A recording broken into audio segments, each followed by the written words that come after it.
You deliberately misled the House and did so repeatedly. Yeah, You've been so which is the greater lie? They were both neither. Because you don't accept that you lied. Welcome to WatchMojo UK, and today we're looking at times liars were caught out on camera. I think what unites us all now is a desire to heal. Before we begin, we publish new content every day, so be sure to subscribe to our channel and ring the bell to get notified about our latest videos. Number 10. Gillian McKeith. Can we not pour drinking water from our bottles that we've been drinking from? Yeah, I mean, is that all right? I'm just very clean about cooking. Her entire career was based on the fundamental dishonesty of claiming that she was a qualified doctor, so it was hardly surprising that mistruths marred her time on I'm a Celebrity. There was the infamous fake faint, yes, but that wasn't called out at the time. What was called out was her complaints about Happy Mondays frontman Shaun Ryder, because she was upset at the idea of his drinking water getting in the cooking pot after he'd been eating worms. From his drinking water, and he's been eating worms. Sorry, Shaun. Though he pointed out that that was days ago, and they were, in fact, allowed to brush their teeth, she wasn't having it. She was also found to have smuggled in some salt, getting the whole camp in trouble. No, but you were drinking it, right? Yeah. So then you poured it in there? Yeah. So there might be a bit of your saliva in the water that went in there? Number 9. Richard Gadd. You never said him anything? No. I think there may have been a couple of emails exchanging, but that was it. Just jokey banter emails. He wasn't on Piers Morgan himself to defend the allegations of lies, but was still roundly attacked for things that were proven to be untrue by Fiona Harvey. It's not in doubt that Harvey was the woman Baby Reindeer was based on, because her distinctive tweets and Facebook posts were put into the show verbatim and easily found by online sleuths. Why have they got all these details here which are supported? Who is they? Netflix? Who has sent all Not these things? correct. In a tell-all interview, Harvey said that she'd never been convicted of stalking or harassing Gadd like the show, allegedly a true story as Netflix declared, said, which was correct. She's now suing Netflix, though Gadd himself has kept quiet despite all the public back and forth. What do you feel about Richard Gadd? I think he's psychotic. Number 8. Fiona Bruce. Does anyone know what the total government deficit is since the beginning of COVID? It's £1 trillion now, which is £20,000 for every single adult in the country. Ruthless economist and activist Gary Stevenson has been publicly slamming the British government and the banks for years, after he made his fortune as a trader betting on equality to get worse under the Conservatives. Does anyone know who has that £1 trillion? I think you might be about to tell us. It is the richest people in the country. It is the richest people in the country. Now, In 2025, he appeared on Question Time to talk about how the 1% had got richer during COVID, while everybody else had gotten poorer, only to be called out by Fiona Bruce. here's £20,000 cash richer than before COVID. I tell you who probably is. Every single person on this panel, okay? The rich... Or rather, she attempted to call him out, saying that she personally had not got richer under COVID, and certainly not by £20,000. Except that the BBC's salary information is public, and indeed she had received numerous pay rises in those years and now pulls in £400,000 a year. I don't know if you've seen the way the BBC works, but they're not exactly raising salaries by that much. Number 7. Nikki Morgan. If you have a look at those figures, it suggests that around 19,000 of the 50,000 figure will come from keeping nurses we've already got. How can you say that there's going to be 50,000 more? Then Culture Secretary Nikki Morgan, who was already on her way out in the 2019 election since she was imminently going to stand down as an MP, was brought onto Good Morning Britain in place of Prime Minister Boris Johnson to talk about the Tory party manifesto. One pledge more than any other earned attention from the media though, the claim that the Conservatives would bring 50,000 new nurses to the NHS if elected. There'll be 50,000 more nurses you keep saying in the that, NHS. but can you explain the 19,000... Well, I am explaining it. Piers, I am explaining it. Treat me as a complete idiot, because at the moment I feel I'd never do that. Admittedly, the entire party peddling this line were liars, because the numbers barely made sense. They were, in fact, focusing on better retention of existing nurses, but completely misrepresented this as adding new nurses to the health service, which they weren't doing. How can they be categorised as more?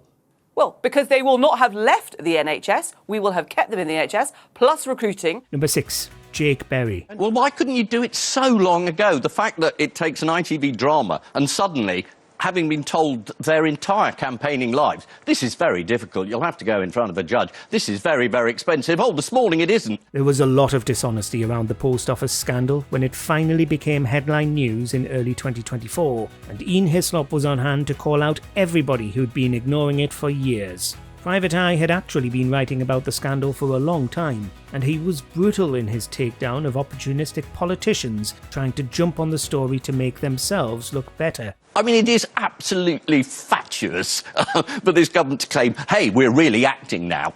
Did nothing the whole time. They were trying to exonerate their own parties by lying about who was really to blame, when really, the scandal had unfolded slowly under Labour, the Coalition, and the Tories by themselves. No party was untouched, and Hislop didn't let MP Jake Berry forget it. That is demonstrably complete and utter Why did nonsense. you give her a CBE in 2019? Why did you appoint her to the Cabinet Office?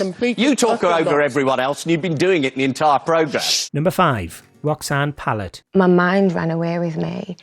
I am a sensitive person, only my family and friends can vouch for that. While the viewing public could see from the beginning that Pallett had lied about Ryan Thomas punching her during the then final series of Celebrity Big Brother, it wasn't until she left the house that the penny dropped for just how much she'd ruined her own career. She was given a frosty exit interview with Emma Willis before doing more media rounds to try and rehabilitate her reputation in the aftermath. In the moment, it felt worse than it was.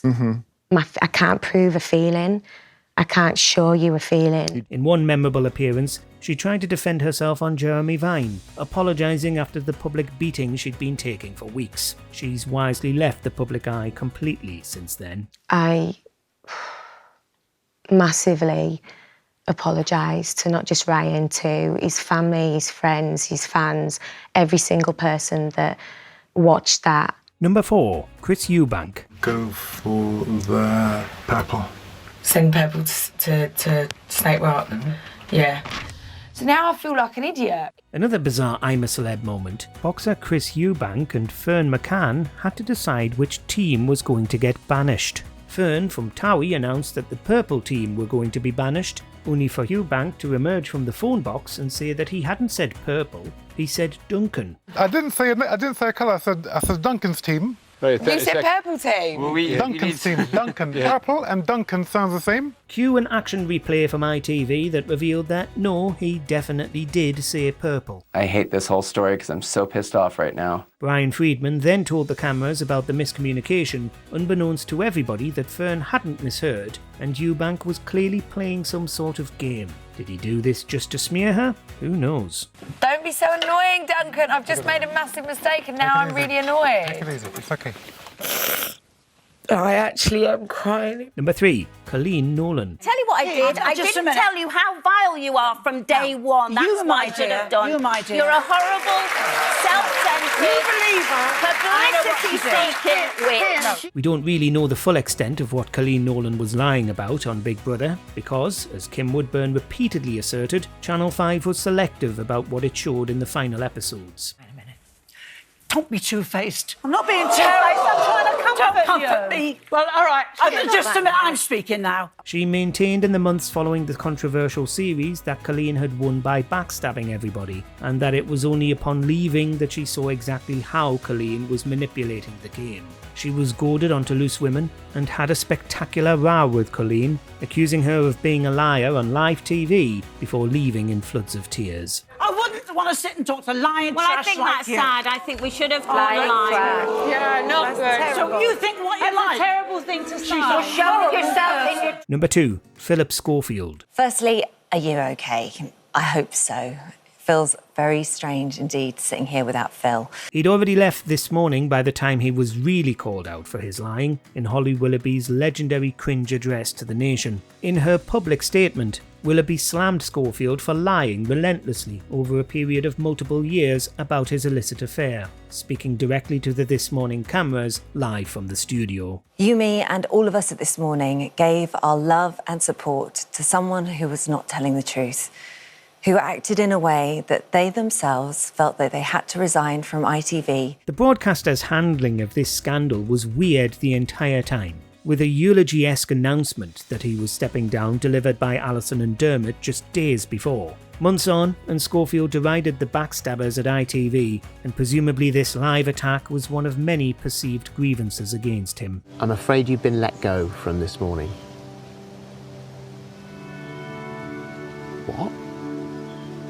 Yeah, that's it. It's done.